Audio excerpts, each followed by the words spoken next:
lanjut ke narasumber kita yang terakhir. Prof. Agiman akan berbagi ilmu tentang berbagai macam hama pada tanaman dan cara pengendaliannya. Langsung saja 15 menit untuk waktu pemaparan, Prof. Silakan. Waktu dan tempat kami persilahkan. Oke, terima kasih. Apakah suara saya bisa terdengar? Bisa Pak.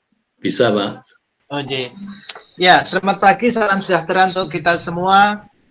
Saya berbahagia sekali kembali ketemu dengan rekan-rekan dan para ibu bapak semua di seluruh wilayah. Ada yang dari Papua, dari Sulawesi, Lampung, dan seterusnya. Ya, mungkin moderator bisa menampilkan PPT saya. Sudah Pak, monggo. Sudah tampil. Oke, sambil menunggu.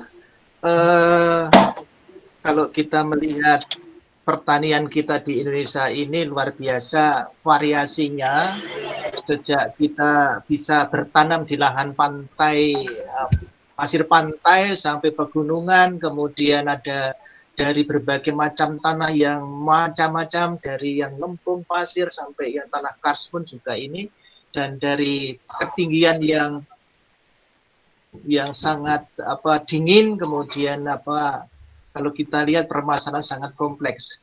Nah, berbahagia sekali tadi Pak Nasih yang sudah menjelaskan bagaimana membuat media tanam yang bagus, kemudian hara dan seterusnya, dilengkapi dengan budidaya yang sudah sedikit banyak tadi juga memperkuat upaya membuat tanaman supaya bisa produksi optimal. Nah, bagian saya yang terakhir ini, saya ingin mengajak kita sekalian untuk berbincang mengenai hama. Saya mencoba untuk mengenal hama itu seperti apa, kemudian pengelolaannya bagaimana secara singkat 15 menit, karena ini kalau dipelajari ada S1, S2, sampai S3 itu bersemester panjang gitu, tapi kita ambil yang singkat saja, yang itu pun spesifik hama dan bagaimana nanti kita bisa mencoba untuk mengantisipasinya. Nah, background dan apa yang saya tayangkan di sini ini sistem pertanian dekat pantai seperti di daerah Bantul, daerah persawahan, dan di balik sana itu sebenarnya itu pantai gitu ya. Oke, slide yang kedua berikutnya, Mbak. Bapak Ibu sekalian ya, jadi tadi aneka tanaman yang sudah dibahas oleh Pak Dodi tadi, kalau kita pelajari ternyata setiap jaringan tanaman, setiap organ tanaman itu menjadi sumber pakan hama atau inang. Ada yang spesifik makan akar, ada yang spesifik makan batang, daun, bunga, buah, dan biji. Nah, yang pertama saya kenalkan di sini, itu ada hama dari kelompok nematoda, memang bentuknya seperti cacing, tapi itu mikron, harus dilihat dengan mikroskop.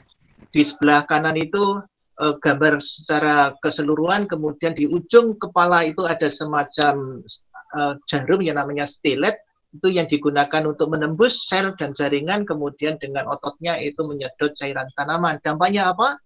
Sebelah kiri itu dapat kita lihat, yang kanan akar sehat, yang kiri itu akar yang sudah bengkak-bengkak seperti itu. Otomatis kalau kita bisa memahami seperti itu, nanti bisa mengatasinya cukup mudah ya. Jadi fungsi akar di situ sangat terganggu. Akibatnya apa? Pertumbuhan tanaman di atas tanah ini kerdil. Kalau anak cacingan gampang dilihat ya, perutnya besar, makan banyak, kurus itu ya. Ini tanamannya juga seperti itu, sehingga karena tanaman tidak bisa bicara, kita sebagai petani itu bisa memperhatikan ini sakit, ini kurang air, ini kurang atau dimakan hama dan seterusnya. Kiranya seperti tadi moderator juga mengatakan, bagaimana kita memelihara tanaman seperti anak gitu ya. Lanjut yang kedua. Slide yang kedua ini. Nah, kemudian kita kenalkan ya, tanaman pangan sejak dari sawah sampai di pegunungan ya, di pantai sampai pegunungan. Ini ada satu kelompok binatang yang namanya keong, ya keong. Biasa ini di keong mas di seluruh daerah pertanian, sawah terutama atau perairan ini ada keong emas ini. Nah, keong emas ini kalau kita pelajari di tanaman padi, ini gambar sebelah kiri atas ini ada tanaman padi di pembibitan bodak-bodak seperti ini karena dipangkas. Kemudian jari telunjuk di bawahnya itu menunjukkan padi yang baru saja ditanam umur seminggu sampai seminggu itu masih bisa dipangkas seperti itu. Jadi kasus yang terbaru ini di daerah Kabupaten Malaka perbatasan Timor Leste. Ini saya 4 tahun di sana penelitian ini sangat menjengkelkan petani karena petani pernah mengalami tanam pagi, sore kembali sudah padinya hilang. Kalau dicari siang hari, keongnya nggak ada karena bersembunyi di dalam lumpur. Kiranya semuanya sudah paham sekali mengenai keong emas ini kelompok telurnya menarik seperti itu. Nah, kemudian kalau kita lihat lebih dekat, ini ternyata kalau sudah dianalisis kadar gizinya sangat tinggi sehingga pendekatan penyelesaian masalah hama keong ini bagusnya memang justru dikoleksi bisa untuk pakan itik atau mau dibikin sate seperti di bawah itu juga bisa. Ini ada contoh harga tahun 2017 ya, ini dihargai berapa itu Rp500 per kilo ya. Ini anak-anak senang sekali bisa beli buku dari itu sehingga justru pendekatan pengelolaan hama keong ini melalui teknologi pemanfaatan aman dan justru wabah menjadi berkah gitu ya. Jadi tantangan menjadi peluang, itu salah satu pendekatan. Jadi nggak usah dikasih racun moluskisida, tapi cukup justru dikoleksi. Kemudian ada petani yang mengatakan kalau gitu sawah saya gunakan untuk memelihara keong daripada tidak panen karena bisa dijual. Lah ini ada mengekonomikan hama. Lanjut.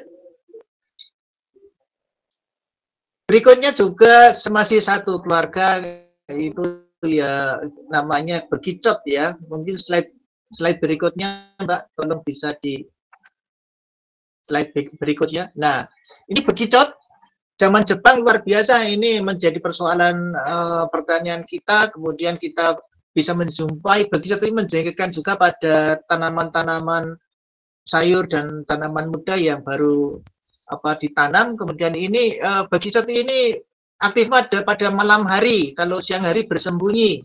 Kalau kemarau mereka bekicot ini bersembunyi di bawah batu ya. Kembali diapakan ini bekicot ini?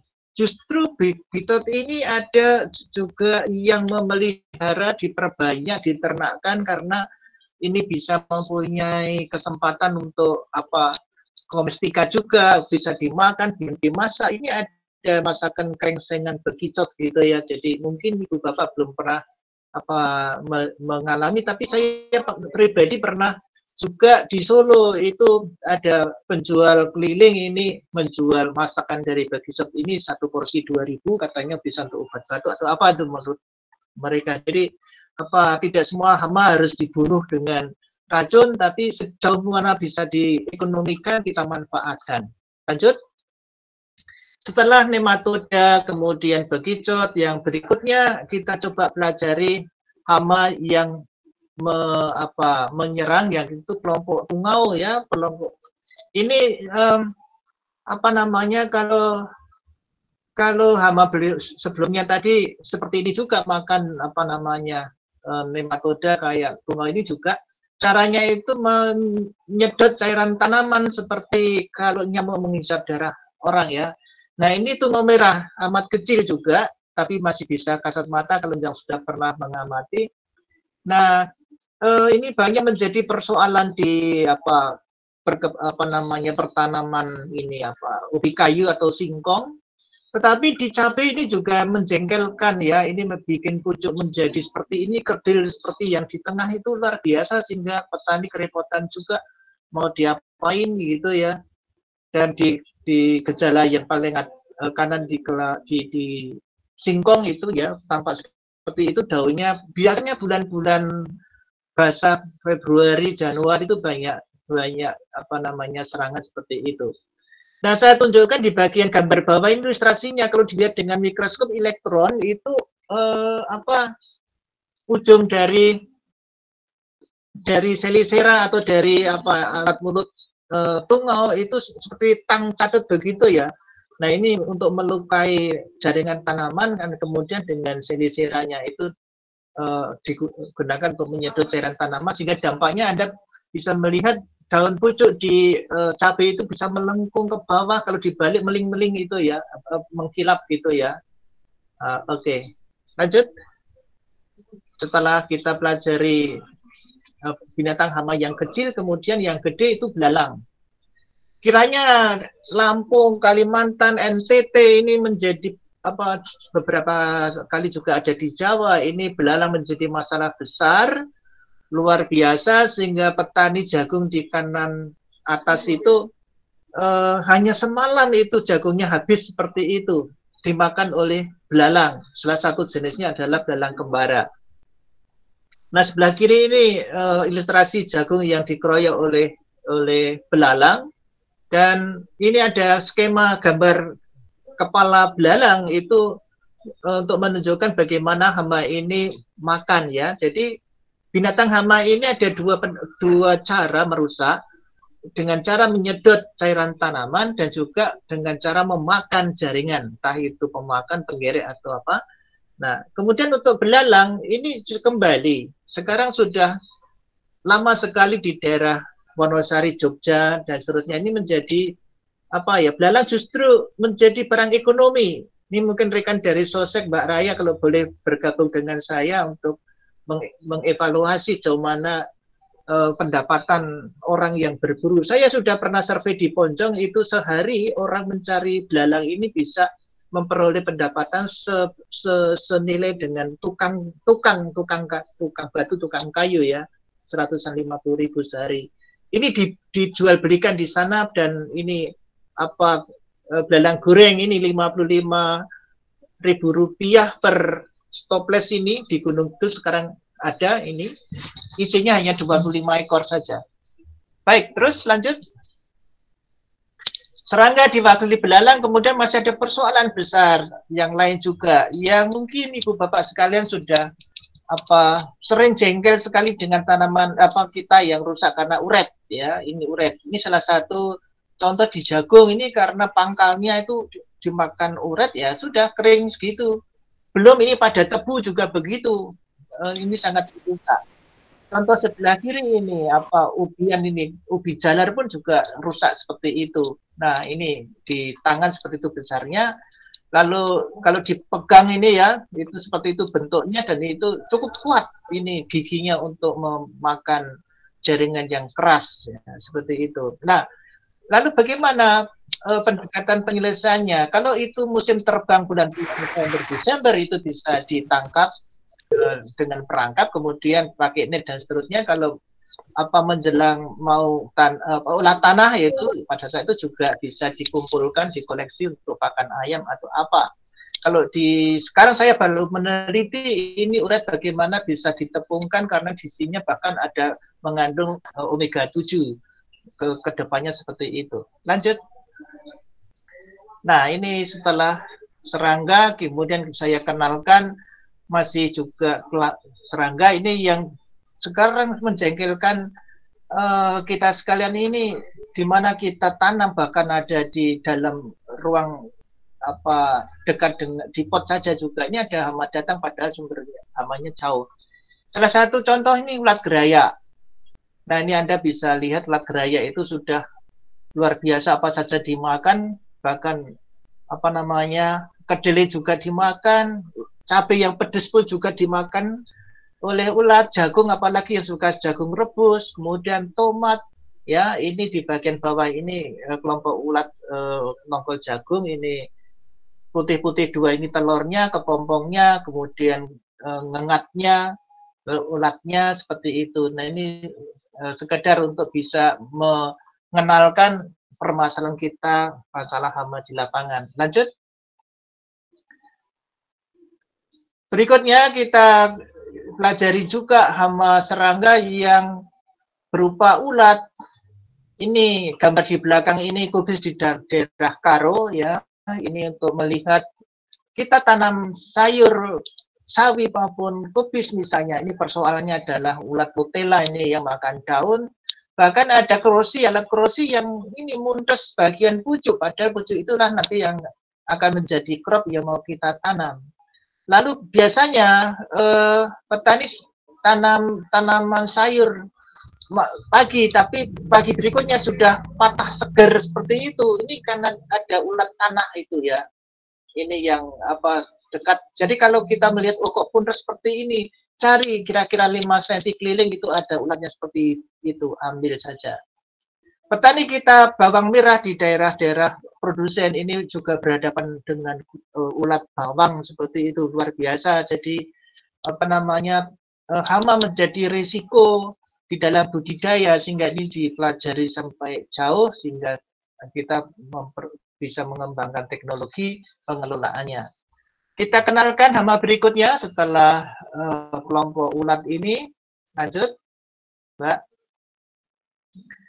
Nah, masih serangga. Ini saya kenalkan lalat ini ya. Ini ada lalat. Cabai ini juga menjadi inang dari lalat. Bertelur pada buah cabai.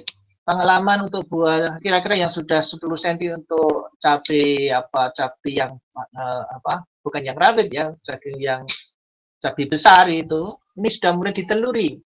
Jadi yang betina ini mensisipkan telurnya di jaringan kulit, kemudian menjadi belatung atau tempayan atau maggot di sebelah kiri ini. Kemudian gejalanya bisa kita lihat di atasnya itu buah-buah cabai spot-spot kemudian busuk ya. Ini juga menjadi tantangan selain penyakit hama pada cabai, buah dan seterusnya. Lanjut, saya pikir masih ada juga pada buah-buah ini serangga. Silakan pada buah misalnya belimbing kah, jeruk kah ini ya. Nah, biasanya buah yang diserang lalat itu pasti diikuti busuk ya. Ini ada kolaborasi atau simbion dengan bakteri.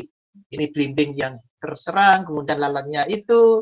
Lalu di kanan atas ini kalau dilihat dengan mikroskop yang pembesaran cukup besar, ternyata ujung dari kepala, ini kepala yang lancip itu ya.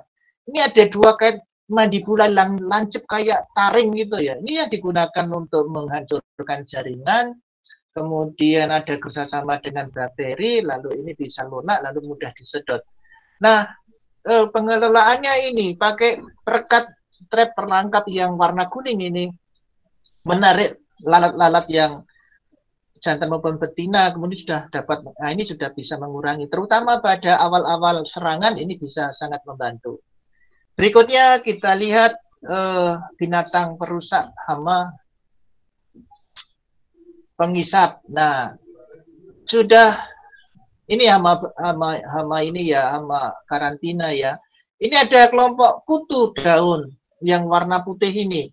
Kalau dia menyerang, ini sukanya pada bagian yang muda ini kemudian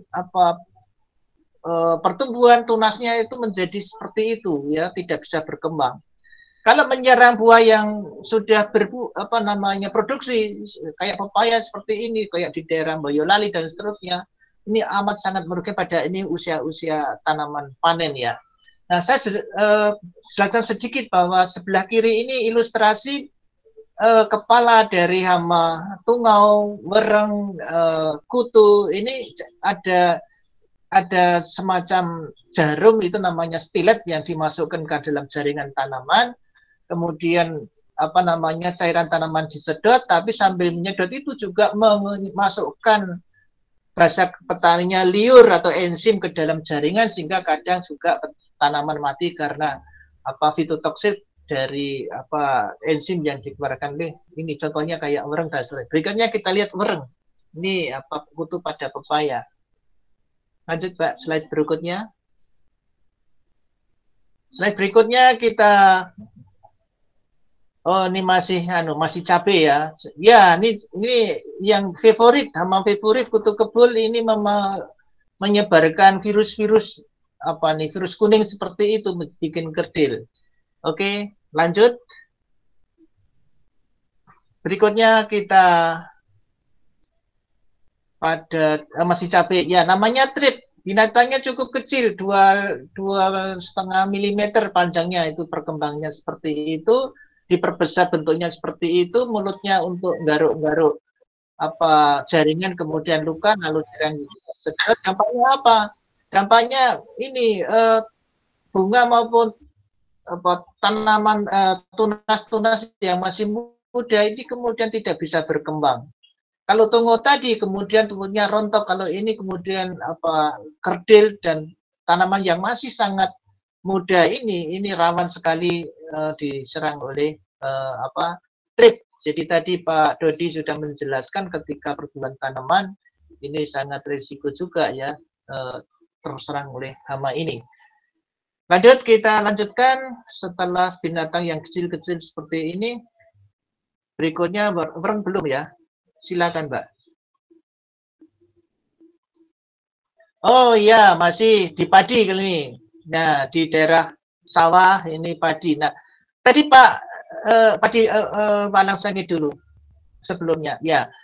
Nah, Pak Dodi tadi menjelaskan ketika sigmoid tadi di bagian akhir, tadi saya katakan bahwa semua bagian tanaman menjadi inang ya. Ini khusus untuk walang sangit, sukanya ada pada makan buah masak susu, masih apa cair gitu ya, nyedot dan kemudian kopong ya. Nah, ada pendekatan ini memang mau diapain ya? Ini kalau bisa malah disuluh, dipanen, kemudian dibuat sambal ini seperti ini. Mungkin heran ya, di mana ada? Ini di daerah Ponjong Wonosari sampai ke daerah Wonogiri. Ini biasa apa walang sangit ini dikumpulkan kemudian disambal ini apa untuk lauk ya. Lanjut. Sekalian kita jelaskan bagaimana mengaktivisasi. Nah, wereng. Luar biasa, wereng sudah semuanya paham betul ya. Wereng ini kelompok binatang yang serangga yang menghisap cairan tanaman walaupun airnya cukup, tapi kenapa kering? Karena tanamannya disedot oleh wereng dan juga wereng mengeluarkan enzim atau liur ke dalam jaringan sehingga tanaman itu menjadi apa namanya ya mati seperti itu ya, kering gitu ya. Ini telurnya disisipkan di dalam pelepah daun dan itu ada wereng yang gendut, itu Brachyptera ya, itu yang mengindikasikan tanaman masih nutrisius, tapi kalau sudah Macroptera itu yang bersayap kecil itu yang jantan. Nah, ini indikasi kalau tanaman jaringan yang dimakan sudah tidak terlalu nutrisius, kemudian terbang ke lain daerah. Lanjut. Berikutnya kita kenalkan hama yang masih penghisap, yaitu kalau kita tanam kacang, tanam apa aneka tanaman, mungkin juga buah ya. Ini sayur dan seterusnya. Ini petani mengenalnya banci atau remis ya. Ini kelompok kutu ya atau afid. Ini juga apa namanya sangat mengganggu tanaman kita. Dan di situ ada predatornya ya, jadi ini mengganggu, menghisap bagian-bagian tanaman muda. Lanjut, ini di cabai juga ada, di kacang juga ada. Selanjutnya kita kenalkan kelompok binatang yang lebih gede. Nah, yang favorit di Indonesia, di Asia ini ya, ini tikus, ini menjadi persoalan di sawah. Apa saja, capis pun juga dimakan, apa yang ada di sawah itu dimakan ya. Jadi apa itu di kanan atas itu apa lubang rumahnya, ini giginya kerat seperti itu. Kemudian gejalanya di bawah, ini ada apa liangnya seperti itu. Lalu bisa jagung pun juga menjadi makanan tikus selain padi. Nah, Gropioan ini ya, Gropioan mendapatkan tikus banyak, kemudian ada yang dikubur, ada yang juga bisa, ada yang justru mungkin kalau mau mencicipi ini ada yang ditongseng ya. Tapi kemudian yang biasa kita anjurkan ini menggunakan predatornya burung, dipasang kupon di sawah, ini di daerah Jogja, ini apa sangat efektif untuk mengendalikannya. Nah, juga bisa menggunakan TBS ya. Berikutnya nih burung. kiranya burung ini sudah kenal semua ya, burung pipit, burung kemprit dan seterusnya. Dan pencegahan yang aman tidak pakai racun ini, burung-burung pipit dipasang dicegah dengan net seperti itu, di kanan atas itu bisa kelihatan apa burung-burung yang terjerat. Nah, dipasang seperti ini memang cukup menambah biaya, tapi ini kan bisa dipakai berulang-ulang sehingga secara ekonomi ini sebenarnya efektif dan murah atau efisien. Saya kira masih ada lagi tidak? Terus saya kira slide berikutnya. Nah, oke. Itu tadi saya kenalkan. Mengapa menjadi masalah ya? Ini karena persoalan-persoalan baik itu karena faktor alam maupun oleh faktor manusia atau kedua-duanya sehingga hama itu menjadi masalah. Pak Dodi tadi juga sudah menjelaskan pertanian sekarang menuju ke monokultur. Nah, monokultur itu juga menyebabkan juga salah satu pemicu masalah hama ya. Yang nomor satu ini karena ada imigrasi hama datang dari luar tanpa diikuti oleh musuh alaminya. Contohnya tahun 1985 kita ada hama baru yang namanya kutu loncat gitu ya.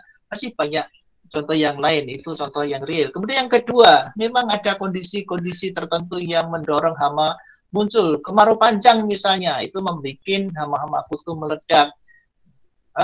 Hujan pada musim kering ini juga memicu wereng misalnya. Lalu yang ketiga ini ada pemasukan spesies tanaman baru juga bisa menjadi masalah, kemudian ada risiko juga. Kemudian juga tak sengaja itu membawa bibit dari daerah satu ke daerah lain, itu membawa sumber hama, membawa bibit hama, lalu kemudian habitat alami itu rusak karena apa? Mungkin karena ada penggunaan herbisida pun juga mengganggu ya, merusak habitat. Kelangkaan musuh alami karena mungkin nyemprot racun, musuh alaminya ikut terbunuh, sehingga banyak juga dampak dari racun-racun. Kalau zaman kakek nenek kita dulu masih bisa mudah mencari ikan uceng di sawah, sekarang sudah ribet ya, sudah nggak ada ya. Jadi saya kira masalahnya itu. Nah, kemudian tanaman yang monokultur tadi ya sudah saya sebutkan, tanaman berbudidaya yang intensif, pemupukan yang berlebihan rasanya juga berdampak kepada ini. Apalagi tidak ada rotasi, tadi Pak Dodi sudah menjelaskan ada rotasi salah satu pendekatan. Slide selanjutnya. Ini sedikit mengapa hama menjadi masalah. Berikutnya lalu diapakan itu hama. Slide berikutnya. Upaya mengatasi ancaman hama bagaimana? Prinsip PHT. Tadi beliau Pak Nasir dan Pak Dodi sudah menjelaskan prinsip pertama budidaya tanaman sehat. Tanaman itu sehat. Kalau kita sehat itu kita tahan flu, kita tidak sakit gitu. Sehingga dengan pupuk berimbang, jenis yang tahan dan seterusnya itu saya pikir sudah pertama. Yang poin kedua itu memberdayakan musuh alami hama sehingga kita nggak usah mengendalikan, tapi predator, parasit itu sudah bekerja sendiri di alam. Sebagai penutup kita lihat bersama bagaimana peran dari teman petani itu bekerja. Ini silakan moderator bisa memutarkan video singkat. Bisa Mbak Farah bisa mutarkan videonya. Ya, bagian terakhir kita pelajari bagaimana predator serangga itu makan hama. Halo, bisa diputar videonya? Diputarkan di Ineka? Ada di bagian slide terakhir itu saya siapkan video. Iya Pak, sebentar. Oh ya. Oke, jadi Ibu Bapak sekalian sambil nunggu video singkat hanya 3 menit atau berapa kita siapkan. Itu tadi risiko budidaya tanaman baik di skala untuk rumah tangga maupun di sawah skala ekonomi ini menjadi tantangan. Dan kalau kita mengetahui tanaman ini sakit atau tanaman ini terserang hama, kiranya itu kita bisa mengantisipasinya awal. Jadi yang penting itu monitor ya, jadi dimonitor. Jadi sering-sering tanaman dilihat apakah kekurangan air, apakah karena sakit, apakah karena apa mumpung awal ini segera dilakukan antisipasi. Nah, inilah predator, telurnya, ini larvanya predator sedang makan kutu, ya caranya makan seperti itu. Nah, ini predator sedang apa mengganjang ya makan hama ya. Ini caranya seperti itu. Jadi ini predator juga makan telur hama disesep seperti itu. Di belakangnya itu ada kutu jalan-jalan ya. Ada tungau. Nah, ini sedang makan telur tungau. Ini predator serangga predator. Ini sedang makan tungau merah yang menjadi hama di cabai tadi. Oke, seperti ini. Inilah di alam bekerja seperti itu. Jadi petani sangat terbantu oleh musuh alami hama. Ini larva predator sedang berburu. Oke, menemukan telur hama langsung dimakan. Nah, ini tungau yang dimakan oleh predator. Ya, ini kelihatan tangannya ya. Nah, ini telur dari predator sedang menetas keluar, kemudian berburu mangsa. Oke, menemukan mangsa, kemudian ini dimakan ini apa hamanya oleh predator. Inilah penjelasan apa namanya ilustrasi dari predator yang cara makan hamanya seperti itu. Ini ada ya, caranya itu ditangkap ya, kemudian disedot darahnya oleh larva Chrysopa ya ini. Nah, ini ada lalat predator. Nah, ada lalat Syrphide ya. Ini lalat yang putih ini. Ini apa tadi ingat ya ada kait mandibula. Nah, ini cara makan lalat seperti itu. Larva atau maggot ya. Nah, ini ada parasit bertelur pada hama. Ini cara memasukkan telur dalam tubuh hama seperti itu. Ini parasit, serangga kecil kayak semut, kecil sekali. Ini yang betina meletakkan telur di dalam tubuh hamanya, kemudian nanti hamanya mati terparasit. Ini cara menyerang ya. Jadi yang betina meletakkan telur, hamanya kenapa tampak diam? Ini karena dia sedang makan, ya, tidak lari ya. Dan ini telurnya dimasukkan ke dalam, diinjeksikan ke dalam tubuh. Nah, telurnya predator ini berkembang makan jaringan tubuh. Ini yang gerak-gerak ini bukan kutu hamanya, tapi di dalamnya ada kutu apa parasitnya. Nah, ini parasit yang sudah dewasa, kemudian keluar dari tubuh hama. Ya, ibaratnya seperti ini ya, tampak seperti tentara keluar dari tank gitu ya. Nah, ini melubangi kulit di bagian punggung, kemudian parasitnya muncul keluar. Nah, ini menggambarkan di alam terjadi seperti itu. Berarti ini bisa menjelaskan kepada petani bahwa alam itu bekerja membantu petani. Inilah parasit teman petani sedang keluar dari tubuh hama. Keluar, kemudian nanti kawin, kemudian betina pergi mencari hama lagi. Inilah kehebatan predator dan parasit. Petani cukup melepas, kemudian petani bekerja. Nah, ini defend ya, apa namanya parasitnya, parasitnya malah main ya.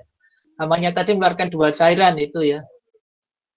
Nah, ini parasit sedang memasukkan parasit di dalam tubuhnya, tubuh hama, kemudian ini berkembang di dalam tubuh hama.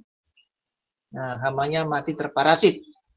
Ya, ini bisa 80% ke atas sehingga sangat membantu mengurangi risiko hama oleh alam. Seperti ini kalau mati karena racun penyemprotan kan sayang sekali ya. Jadi ini mengapa kita harus bijaksana dan hati-hati menggunakan racun kimia. Ya, ini seperti tadi keluar dari tubuh hama, kemudian keluar dari tubuh. Ya, kiranya begitu ya. Saya kembalikan ke moderator. Minta maaf terlalu lama. Matur. Terima kasih Pak Wagiman. Jadi itu tadi ya macam-macam hama yang dijelaskan oleh Pak Wagiman. Ternyata banyak sekali ya. Dan juga sedikit tentang bagaimana cara pengendaliannya.